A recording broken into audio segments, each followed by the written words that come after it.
देखिए, पूरे देश में किसान आंदोलित है, धरने पर है, देश की राजधानी को घेर के बैठा हुआ है। और समाजवादी पार्टी के राष्ट्रीय अध्यक्ष माननीय अखिलेश यादव जी पहले दिन से, जब से किसानों का आंदोलन चल रहा है, पहले दिन से अपने सभी नेताओं को, कार्यकर्ताओं को निर्देश दे चुके हैं।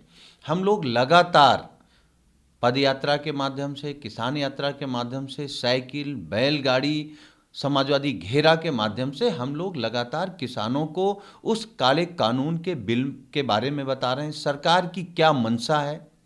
वो सरकार जिसने कहा हो कि हम नया भारत बनाएंगे, जिसने रेलवे बेच दिया, एयरलाइंस बेच दी, बीएसएनएल बेच दिए, अब देश की जो तरक्की की रीढ़ की हड्डी मानी जाती है कृषि, वो भी चुनिंदा उद्योगपतियों को दे देना चाहते हैं। इसलिए समाजवादी पार्टी के राष्ट्रीय अध्यक्ष जी ने ये पूछा है सरकार से, क्या संविधान के दायरे में देश का किसान नहीं आता, या संविधान से बड़ी सरकार है, ये सरकार तय करे। सर, आज केंद्रीय स्वास्थ्य से तैयारियां हो चुकी, इंफ्रास्ट्रक्चर तैयार है, सारी तैयारियां हो चुकी फाइनल स्टेज कोविड वैक्सीनेशन के लिए। कल जो उसका ड्राई रन पूरे देश भर में कल से शुरू होगा। लखनऊ के भी कई चुनिंदा हॉस्पिटल से 6 ऐसे हॉस्पिटल हैं जहां पे कल इसका ड्राई रन ट्रायल वैक्सीनेशन शुरू होगा कल से। देखिए, कोविड महामारी से पूरी दुनिया जूझ रही है, भारत भी उससे लड़ रहा है, और हम सब लोग भगवान से प्रार्थना कर रहे थे कि कोरोना महामारी की वैक्सीन भारत सबसे पहले बनाए। भारत खुद को भी बचाएगा, दुनिया को भी बचाएगा। लेकिन जिस तरीके से बयान आ रहे हैं कि वैक्सीन पर ही लोग सवाल खड़ा कर रहे हैं, हम तो अनुरोध करेंगे माननीय देश के प्रधानमंत्री जी से कि वो वैक्सीन खुद से लगाना शुरू करें।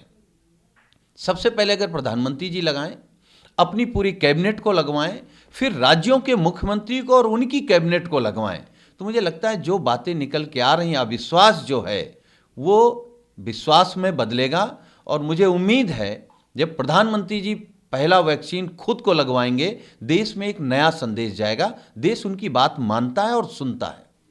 सर, भारतीय जनता पार्टी और सांसद दिलीप घोष ने कहा है कि हिंदुओं को अपनी रक्षा खुद करनी चाहिए और अपने घर की लड़कियों महिलाओं की रक्षा के लिए हथियार उठाने चाहिए, उसी से वो हथियारों से ही रक्षा कर सकते हैं। देखिए, भारतीय जनता पार्टी का ये कोई नया चरित्र नहीं है, ये पुराना चरित्र है। इस देश में जहाँ 80% हिंदू रहते हैं, वो हिंदू कहाँ खतरे में है? अरे, आपका दल खतरे में है, आपकी सोच खतरे में है। जो नफरत का बीज आप बो रहे हैं, वो किसको बता रहे हैं? अरे, हिंदू किससे खतरे में है? अगर हिंदुस्तान में भी हिंदू खतरे में है, तब तो कमाल की बात हो गई। हाँ, खतरे में आपकी सोच है। आप जो नफरत फैलाना चाहते हैं, वो अब नहीं फैलने वाली है। सर, किसानों का आंदोलन लगातार जारी है। जो दो मुख्य मांगे हैं, एक तो एमएसपी को लेकर और दूसरा कि कृषि कानून बिल 2020 को वापस लिया जाए। उनका वो इससे पीछे नहीं हटेंगे। 4 तारीख को भी बैठक होगी, अगर बैठक पे इसके ऊपर बात नहीं होगी तो वो कोई बात नहीं करेंगे और उनकी जो मांगे हैं वो अपनी मांगों को से पीछे नहीं हटेंगे। देखिए, मुझे लगता है कि सरकार ने किसानों को भी विपक्ष समझ रखा है, लेकिन किसान विपक्ष कोई पार्टी नहीं है। किसान देश है। देश के किसानों के साथ पूरा देश खड़ा हो गया है, और सरकार गलतफहमी में अभी भी है। मुझे लगता है कि जिस तरीके से किसान लोकतांत्रिक संविधान को मानते हुए अपनी लड़ाई लड़ रहा है, देर सवेर सरकार को किसानों के सामने घुटने टेकने पड़ेंगे। और सरकार किस अहम में है, और सरकार को क्यों लगता है कि अगर सरकार किसानों के सामने झुक जाएगी तो उसकी बदनामी होगी?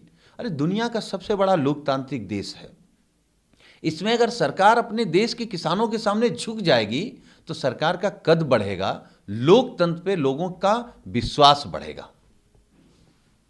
सर, किसानों की मांग थी जो 30 तारीख को बैठक हुई, उसमें से कई मांगे पूरी हो गई। लगभग 50% की मांगे पूरी होगी, बाकी जो है वो 4 जनवरी को अगली बैठक में पूरी कर दी जाएंगी। उसी को लेकर सुखबीर सिंह बादल ने कहा है कि वो गलत बयान कर दे रहे हैं और 50% नहीं बल्कि 0% किसानों की डिमांड पूरी हुई। अब तक कोई उनकी डिमांड नहीं पूरी हुई है। देखिए, सुखबीर सिंह बादल जी ने जो बात कही है कि मोदी सरकार के कृषि मंत्री झूठ बोल रहे हैं, जिस देश का प्रधानमंत्री झूठ बोलता हो, पूरी भाजपा झूठ बोलती हो, तो मुझे लगता है किसान समझ गया है कि ये झूठे लोग हैं। इसीलिए किसानों ने तय किया है जब तक तीनों काले कानून वापस नहीं होंगे तब तक हम मानने वाले नहीं हैं।